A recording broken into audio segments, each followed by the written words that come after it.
por el contrario, nos hablan más de su personalidad. Entonces recuerde, los protones nos ayudan a bautizarlo, a darles el nombre. Y los electrones nos hablan de su personalidad, de cómo son ellos. Nuevamente, los protones nos dicen qué elemento es. Y los protones no pueden cambiar.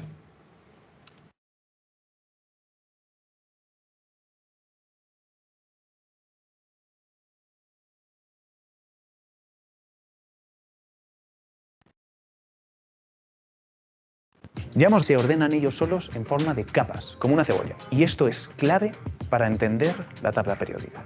En la tabla periódica, los elementos están ordenados de menor a mayor. De esta forma, el primer elemento, el hidrógeno, solo tiene un protón y un electrón. El segundo, que es el helio, tiene 2 protones y 2 electrones. El litio, 3 y 3, 4 y 4 y, bueno, así toda la tabla. Pero claro, si el orden es tan sencillo, entonces, ¿por qué la tabla periódica es tan rara? ¿Por qué algunas filas están completas y otras están medio vacías? Lo que está ocurriendo es que la forma de la tabla periódica nos está dando información acerca de cómo son esas capas en las que se organizan los electrones. Cada fila de la tabla representa una capa de electrones. Si en la primera fila solo hay 2 elementos, es porque en la primera capa que forman los electrones, la que está más cerca del núcleo, solo caben 2 electrones. Por eso los elementos que son más grandes y que tienen más electrones, como los de abajo, necesitan más capas para guardar todos sus electrones. Por ejemplo, el carbono. El carbono tiene 6 electrones. Entonces, 2 de ellos los guarda en la primera capa. Y los 4 que le quedan los guarda en la segunda capa. Por eso, el carbono es el cuarto elemento de la segunda fila.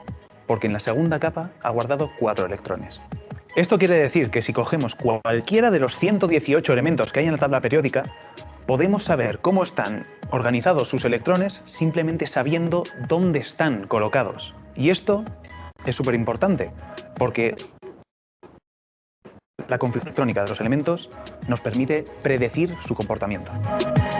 Hay una regla de oro que nos dice que a los átomos les gusta tener sus capas perfectamente llenas, y harán lo que sea para conseguir esto. Muchas veces pensamos que los átomos tienen que tener los mismos números de protones que de electrones, por eso de que positivo con negativo se anula. Pero esto en verdad no es tan importante. Para un elemento, lo más importante es tener sus capas llenas. Pongamos un ejemplo. El flúor es un elemento que tiene 9 electrones. 2 de ellos los guarda en la primera capa, cerquita del núcleo. Y los otros 7 que le quedan le guarda en su segunda capa. Pero hay un problema. Y es que en esta segunda capa caben 8 electrones. Y esto quiere decir que al flúor le queda solo un electrón para conseguir llenar su capa. Esto lo podemos ver porque está el penúltimo de su fila. Recordemos que las filas representan las capas. Esto no le gusta al flúor. Entonces da lo que sea para intentar conseguir un electrón, aunque para ello se lo tenga que arrancar a otro elemento. Y lo que quiero que veáis es que, simplemente sabiendo dónde está un elemento, ya hemos podido predecir cómo se va a comportar. Y no solo el flúor, sino toda esta columna, el flúor, el cloro, el bromo y el yodo, todos esos elementos se encuentran en la misma posición que el flúor, que les queda un solo electrón para completar su capa. Entonces podemos predecir que todos los elementos de esta columna se van a comportar igual. La tabla periódica es un resumen prácticamente perfecto de las propiedades de los elementos, de los ingredientes del universo. Y la gran genialidad de esta tabla es la que hemos comentado, que simplemente sabiendo dónde está colocado un elemento, podemos predecir el resto de sus propiedades. Y es que si un invento se sigue utilizando 150 años después de su creación, será por algo. ¿Por qué?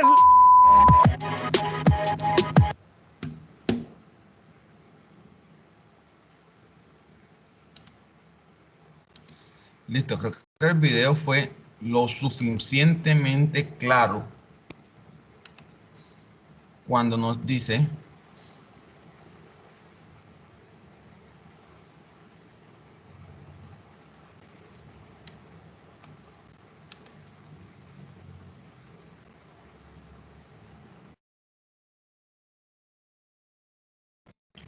o nos dijo sobre por qué es importante la tabla periódica, cómo están organizados las familias y los grupos. Entonces, la tabla periódica está organizada por grupos y por periodos, ¿cierto? ¿Cuáles son los periodos? Los que se encuentran en forma horizontal y los grupos son los que están en forma vertical. Los periodos nos indican la cantidad de capas que tiene un elemento, mientras que los grupos nos indican cuántos electrones hay en esa última capa. Por ejemplo, si nos dicen que un elemento está en el periodo 4, quiere decir que tiene 4 capas. Y si me dicen que está en el periodo 4, pero en el grupo 3, me está diciendo que en la última capa tiene 3 electrones. Esos grupos y periodos son la dirección. Por ejemplo, yo les digo a ustedes, si yo quiero encontrar una persona que sea muy rica, ¿en dónde la buscarían ustedes aquí en Montería? En la castellana. En el La recreo. castellana, miren que el recreo, la castellana, ¿por qué? Porque eso, la ubicación me está dando una información. Entonces, eso mismo tenemos que saber nosotros en la tabla periódica. Cuando yo diga, vamos a buscar un elemento muy electronegativo, usted sepa por dónde va a mirar. Vamos a buscar un elemento que sea muy pesado, usted sepa dónde va a mirar. Vamos a buscar un elemento que sea muy pequeño, usted sepa dónde va a mirar. Entonces, vamos a pasar a las propiedades periódicas. Las propiedades periódicas tenemos aquí varias propiedades. Sin embargo, voy a tomar dos propiedades que son muy, pero muy importantes para la tabla periódica. Y son la electronegatividad y la afinidad electrónica. ¿Qué pasa con la electronegatividad y la afinidad electrónica? Les voy a poner un ejemplo simple, breve. Usted se va para el Imperio. Entrada al Imperio, 80.000 pesos. Porque es un imperio pupi. Y usted solamente tiene 70.000. Usted se para ahí en la puerta. Y de pronto llega un tío de usted. Y le dice, ajá, sobrino, ¿y por qué no has entrado? No, porque me faltan 10.000. Y el tío le dice, bueno, coge, yo te los doy. ¿Usted los recibe o no los recibe? Sí, de una. ¿Los recibe o no los Claro, recibe? profe. ¿Y por qué los recibe? Ahí entonces, sin pensar. Porque nos faltan. Porque Ajá, lo necesita. Porque lo falta, porque lo necesita. Ajá, Pero porque- pasa una cosa, y si usted le pasa lo mismo, Profe,